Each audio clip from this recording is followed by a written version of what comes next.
Hello everyone, it's me. It's been a while since I made one of these videos, and I just thought maybe I would make one a little bit different. Like this time I'd like to discuss something that everybody over the age of 18 who has the right to vote and a driver's license is going to wind up being called to do at one time or another, and that's serve on a jury. Now, jury duty is something that's supposed to be your obligation. It's something that you're supposed to want to do for your community and for the state. Well, I'm here to tell you, our legal system, as we've been seeing here lately, all the way up to the FBI, top FBI officials, are not all they should be. Our legal system is seriously flawed. And I'll tell you this much because I know. I've seen it firsthand. I've seen a district attorney's office walk into a courtroom and lie. I've seen a DA's office, the assistant DA, walk into a courtroom with fabricated evidence against somebody. Not going to mention no names, what county or what state it was from, but it really doesn't matter. If it can happen in one county and in one state, it can happen in any of them. If the court system, if the legal system in the area you live in has a grudge against you for any reason, and they want you out of the way, trust me, they'll get it done. Because there's so many loopholes. And the bad thing about our justice system is it's run by people like you and me. They do have their own biases. Their biases all get out. And if they have a grudge against you, if whether it's the sheriff's department who's been trying to nail you on something and just hasn't been able to do it, sooner or later they're going to get tired. And the wrong officer that's put on that case will conveniently find stuff that no other officer could find. And it'll be because he either planted it or he outright came up with this evidence on his own. And I'm not just talking about the police officer. There's a lot of good ones out there. A lot of cops out there just trying to do their job and get by and go home at night.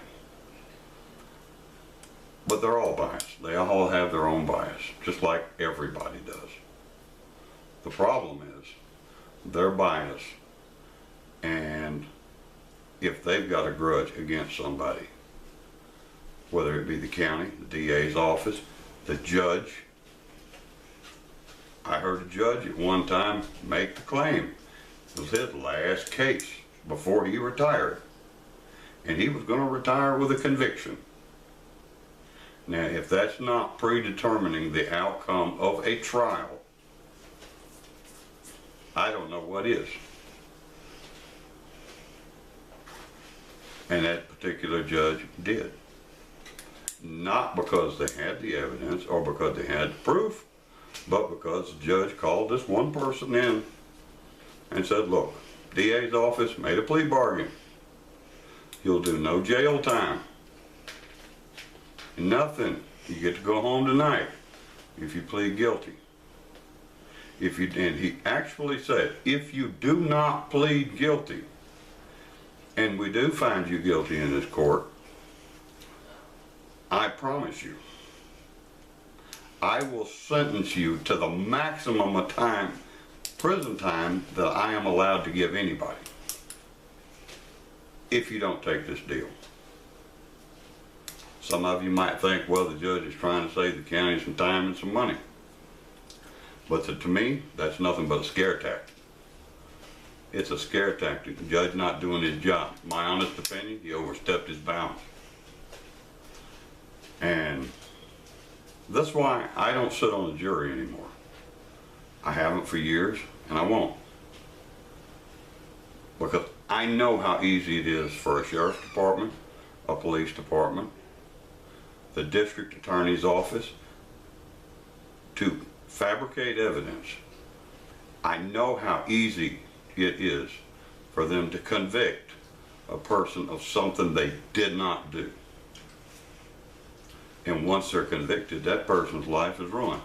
And I'll be honest with you, you're supposed to sit on a jury, and you're supposed to look at the evidence, and you're supposed to find somebody innocent or guilty beyond reasonable doubt.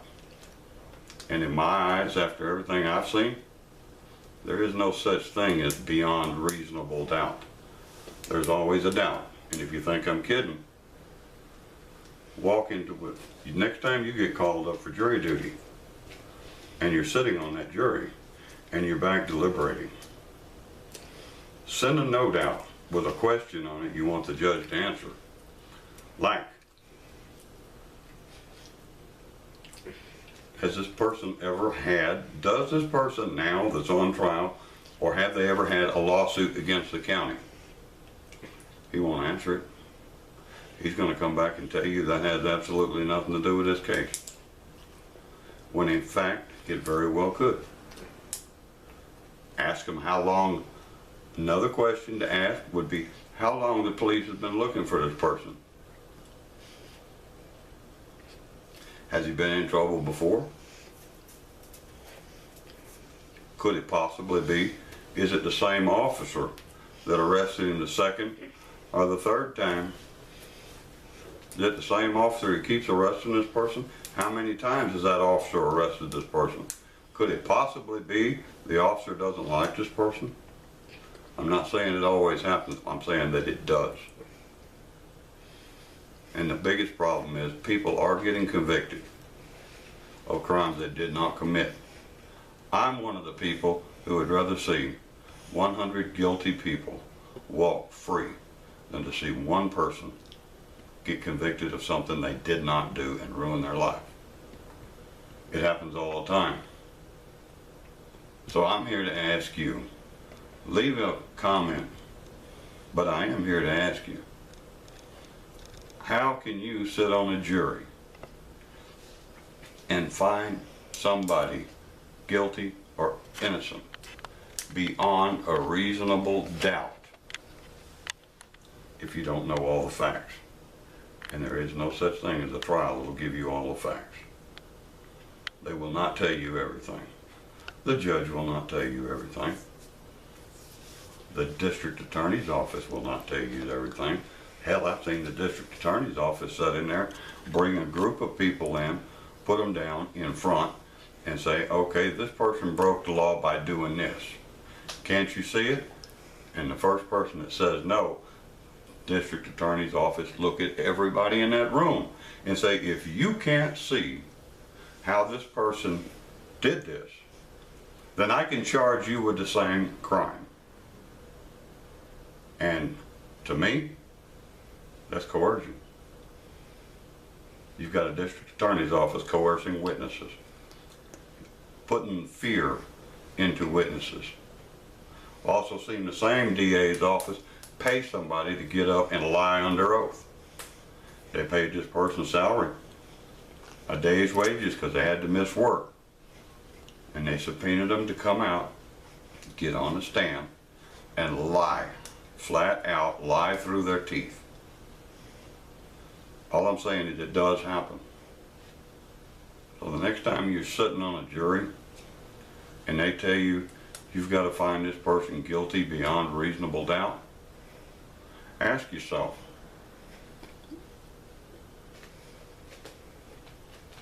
is it possible that maybe the person didn't do this?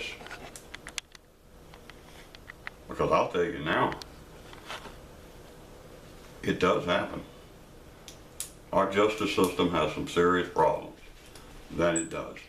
And I understand right now that's the only justice system we have. But I'll tell you this much.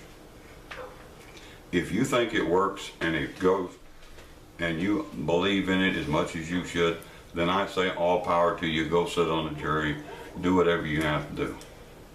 But I'll tell you now, I'm going to ask the counties, I'll ask the state, I'll even ask the government. leave me out of it until you fix what's wrong with our legal system. I won't be part.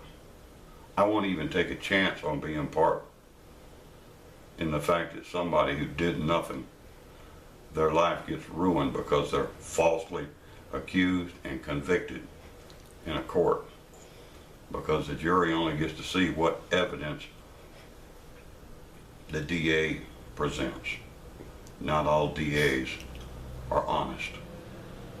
They get to see the evidence police officers gather for the DA's office. Not all police officers are honest. A lot of them are, but some of them aren't. Just like you're saying, sometimes, yes, there's bad cops who shoot people that aren't carrying a gun. Yes, that happens, because there are some bad police officers out there. But I promise you, there's a lot more police officers who get up in the courtroom and lie under oath than there is drawing their weapons and shooting people that are unarmed. And you can ruin somebody's life just as bad that way as you can by pulling the trigger. All I'm asking you to do is tell me what you think. Because once it happens, there's no going back. Just leave a comment, let me know what you think. I appreciate it.